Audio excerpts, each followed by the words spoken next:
आज की वीडियो शायद मेरे अपने इस YouTube के चैनल की सबसे अहम तरीन वीडियो है और फर्स्ट टाइम आपसे रिक्वेस्ट कर रहा हूं कि मुझे आपकी बहुत ज़्यादा हद तक सपोर्ट चाहिए। क्यों सपोर्ट चाहिए? क्योंकि मेरी ये वीडियो अगर हमारे प्राइम मिनिस्टर इमरान खान साहब तक पहुंच गई या फिर हमारे ओवरसीज़ मिनिस्ट्री तक, तो पाकिस्तान को फ्यूचर में बहुत बड़ा फ़ायदा होने वाला है। कैसे? तमाम तफसीलात मैं आपके साथ इस वीडियो में शेयर करूंगा। सबसे पहले आका करीम अलैहिस्सलाम और उनकी पाक काल पर दुरूद पाक का तोहफा भेजेंगे। अल्लाहुम्मा सल्ली अला मुहम्मदिन व आलि मुहम्मद। फ्रेंड्स, सबसे पहले कुछ साको सबाक सुन लें ताकि जो मैंने पहले तमहीद बांधी है आपको उसकी समझ आ सके। ईयू कमीशन यानी यूरोपियन कमीशन, जो कि तमाम शेंगन स्टेट्स पे मुहित है, उसने एक नया इनिशिएटिव चलाने का ऐलान किया है जिसका नाम है टैलेंट पार्टनरशिप। हुआ कुछ यूं कि गुज़िश्ता 4-5-6 सालों से बहुत ज़्यादा इलीगल इमिग्रेंट्स दाखिल होते रहे यूरोप में, जिसकी वजह से यूरोप को बहुत ज़्यादा परेशानियों का सामना करना पड़ा। पाकिस्तान के लिहाज से भी देखा जाए तो पाकिस्तानियों के भी शेंगन वीज़ास इसी वजह से माजी में रिफ्यूज़ होते रहे हैं कि पाकिस्तानी गवर्नमेंट इनके साथ तावन नहीं करती रिपेट्रिएशन वाले कामों में, यानी अपने ऐसे अफराद जो कि यहाँ पे इलीगल उनको वापस लेने में हेल्प नहीं करती। नंबर 2, इसी वजह से ज़्यादा वीज़ास का इजरा नहीं किया जाता। यही रीज़न है कि 2020 पिछले साल में once again 43.6% visa rejection rate रहा पाकिस्तानियों का, जो कि 11वें नंबर पे सबसे ज़्यादा है पूरी दुनिया में, और इससे ऊपर सिर्फ अफ्रीकन ममालिक या बांग्लादेश ही है।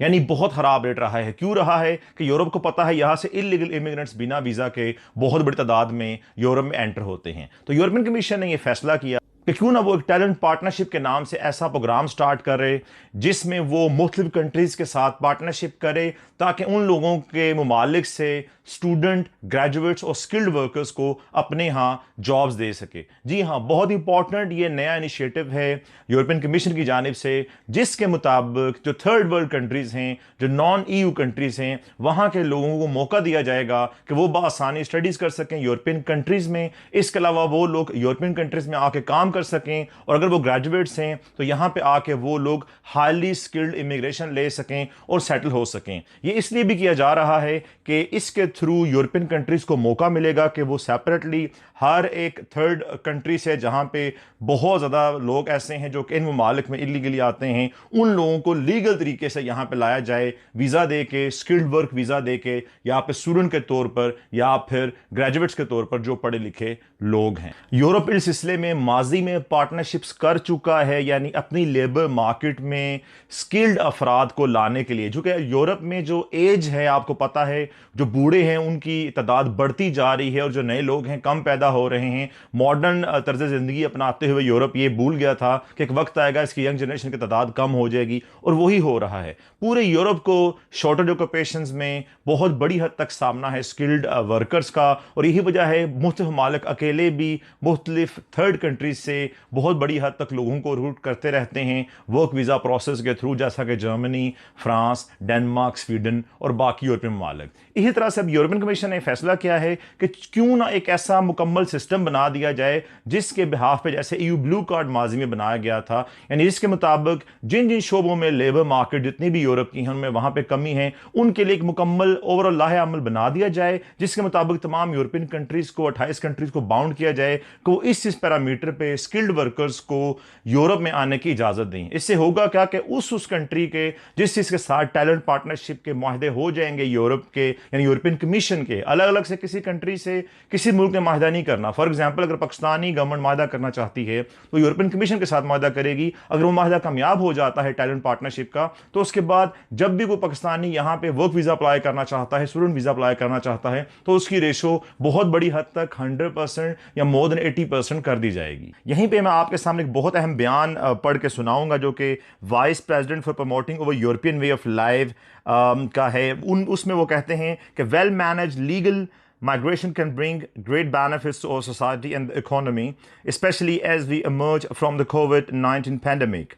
Upskilling our existing workforce is essential, but labor migration can also play an important role in reducing the skills gap and boosting EU innovation potential. Talent partnerships are a triple win for all the parties involved, member states, partner countries and migrants themselves. यानी ये किसी आम बंदे का बयान नहीं है, ये यूरोपियन कमीशन के इन इदारों के करता धरता लोग हैं जो ये चाह रहे हैं कि अपने इस इनिशिएटिव को बढ़ाया जाए पूरी दुनिया में। फ्रेंड्स, इस तरह के इनिशिएटिव का यूरोपियन यूनियन को ख्याल क्यों आया? इसलिए ख्याल आया कि माजी में ये लोग ऐसे मुआहदे कर चुके हैं, Morocco, Nigeria, Senegal, Egypt, Moldova और तुनीसिया जैसी कंट्रीज के साथ, और इन ममालिक के यूरोपियन कमीशन के मुआहदे बहुत ज़्यादा हद तक कामयाब रहे हैं और इन ममालिक से अभी इलीगल माइग्रेंट्स की तादाद बहुत कम हो चुकी है। आप अंदाज़ा लगाएं, इन ममालिक के लोगों को मैं अच्छी तरह जानता हूं, मैं जर्मनी में रहता हूं, स्किल के लिहाज से पाकिस्तानियों के मुकाबले में बहुत डाउन है, बहुत नीचे हैं, बल्कि मोस्टली इलीगल एक्टिविटीज़ में ही मुलवस रहते हैं। पाकिस्तानी इनके मुकाबले में बहुत ज़्यादा स्किल्ड हैं, पढ़े लिखे भी हैं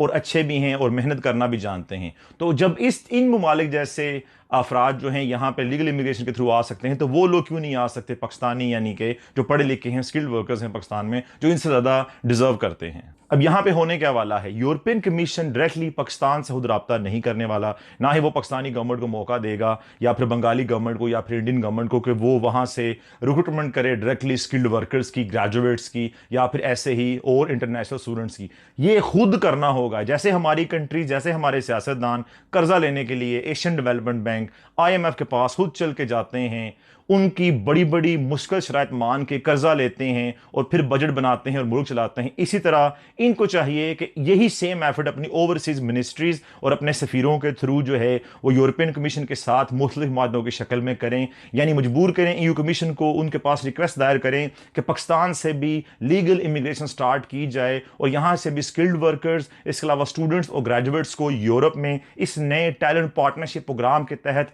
आने का मौका दिया जाए और इसकी वजह से गवर्नमेंट ऑफ पाकिस्तान के साथ पार्टनरशिप की जाए ताकि हमारा वीज़ा रेशो भी बढ़ जाए और मजीद मौके भी पाकिस्तानियों के लिए इन तमाम 28 यूरोपीय ममालिक में खुल जाए। मेरी इमरान खान से रिक्वेस्ट है, ओवरसीज मिनिस्ट्रीज से रिक्वेस्ट है, प्लीज़ लोगों में इन्वेस्ट करें। इंफ्रास्ट्रक्चर में इन्वेस्ट करना लाजमी है कर्जा लेके, लेकिन प्लीज़ लोगों में इन्वेस्ट करें। ये आपकी यूथ है, ये यूथ बहुत कम ममालिक के पास है, इनमें आप लोग इन्वेस्ट करेंगे, खुदा की कसम ये लोग आपके सफ़ीर बन के पूरी दुनिया में फैलेंगे, काम भी करेंगे और बहुत बड़ी हद तक ज़र मुबादला पाकिस्तान भी भेजेंगे। आप लोग सिर्फ 11, 12, 13 अरब डॉलर के ज़र मुबादला पे खुश होते रहते हैं। ये वो ज़र मुबादला है जो मोस्टली 70-80% ऐसे पाकिस्तानी भेज रहे हैं जो डंकियां लगा के गए बाहर सेटल हुए, जो पढ़े लिखे नहीं, they don't have any skills. I am sorry, वो लोग बुरा मत बनाएं जो मेरी इस वीडियो से ऑफेंड हो, जो इस तरह गए हुए हैं, लेकिन प्लीज़ ये एक हकीकत है। अगर पाकिस्तानी गवर्नमेंट किसी भी तरीके से यूरोपियन कमीशन के साथ मिल के इस इनिशिएटिव के थ्रू पाकिस्तानियों को लीगली यूरोप भेजने में कॉन्ट्रैक्ट करके कामयाब हो जाती है, बहुत बड़ा इंपैक्ट आएगा। जब यहाँ से पाकिस्तानी जाएंगे पाकिस्तान से, तो ज़ाहिर लीगल तरीके से जाने की वजह से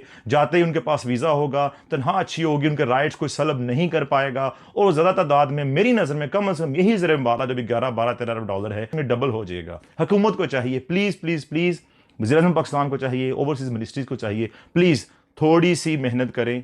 बहुत ज़्यादा हम लोगों ने इंफ्रास्ट्रक्चर बनाने के लिए कर्जे लिए, सब कुछ किया, लेकिन थोड़ा सा कर्जा तो नहीं, लेकिन थोड़ी सी एफर्ट्स कर दें, अपने लोगों पे इन्वेस्ट करें। जब आप लोग अपने लोगों पे इन्वेस्ट करना सीख जाएंगे तो यकीन रखें ये लोग आपको मायूस नहीं करेंगे। अगर ये डंकियां लगा के बिना पढ़े लिखे, बिना स्किल के जाके बाहर इतना पैसा भेज सकते हैं, तो अंदाज़ा करें अगर पढ़े लिखे लोग, स्किल्ड वर्कर, डिजर्विंग लोग बाहर गए तो ये ज़र मुबादला कहाँ पहुँचेगा, आप लोग बतौर गवर्नमेंट अंदाज़ा भी नहीं कर सकते। इसलिए यूरोपियन कमीशन के साथ मिल के एक बात करें, अपना वफद वहाँ भेजें और टैलेंट जो है ये पार्टनरशिप के लिए कॉन्ट्रैक्ट हासिल करें ताकि पाकिस्तान से भी आप लोग बेच सकें यूरोप की मंडियों में, यूरोप की लेबर मार्केट में, ताकि यहाँ पे स्किल वर्कर आके काम कर सकें, सेटल हो सकें और कसीर तादाद में ज़र मुबादला पाकिस्तान बेच सकें। मैं बहुत पूरी उम्मीद हूँ कि मेरी ये वीडियो और बाब इख्तियार तक ज़रूर पहुँचेगी, चूँकि आप लोग ये काम करने में मेरी हेल्प करोगे और मुझे आप सब पे बहुत एतमाद है। अपना बहुत सा ख्याल रखें, अपना फ़र्ज़ अदा करें। अगले वक्त तक के लिए अल्लाह हाफ़िज़।